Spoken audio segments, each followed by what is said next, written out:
Alright, I finally have enough for Moroyama, and in this video I'm just gonna go over what you should consider before you use your materials to fuse him, specifically for this section right here. But before we get into that, I'm gonna answer the question, should you fuse for Moroyama and how far should you go?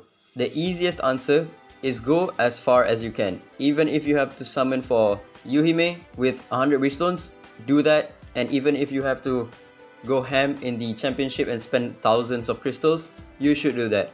And even if you have to go out of your way and rewind, like say for example Wu Yu, because you have her max skilled up, right? Do that and then max skill up Yuhime or Yamato. Moroyama is a Shimmer legend and he's very good as well. Try your absolute best to get him.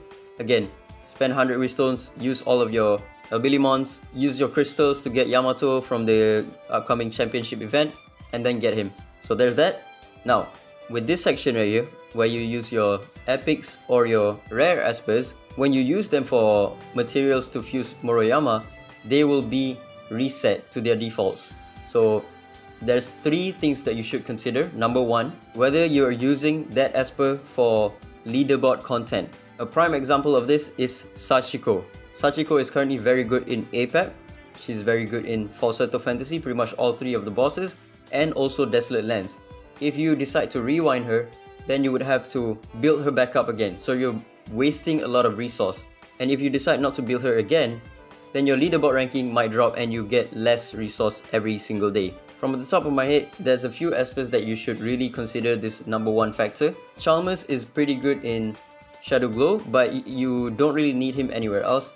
But he's still, part of a leaderboard ranking. Asenath is also pretty good for some of the Desolate Lands bosses if you don't have an Unas. Jingwei is also very good in leaderboard contents. Li Guang is also pretty good in the Shadow stream.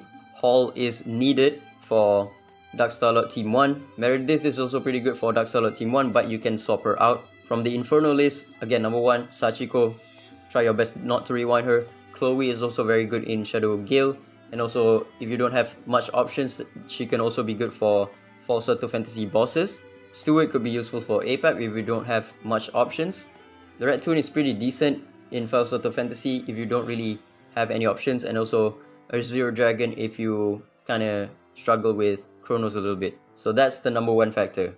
Number 2, you should also consider the path of experience of this espers. Like say for example, I want to rewind Asenath. I will go to Asenath first, and then I will see whether she has the path of experience unlocked yet. And if she has the path of experience, I will make sure that I clear this first before I rewind her.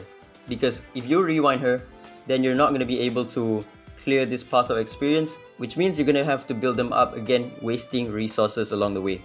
If they don't have path of experience, it's best to leave them alone and not rewind them, because in the future they will get the path of experience and then you'll have to build them up again if you do decide to rewind them.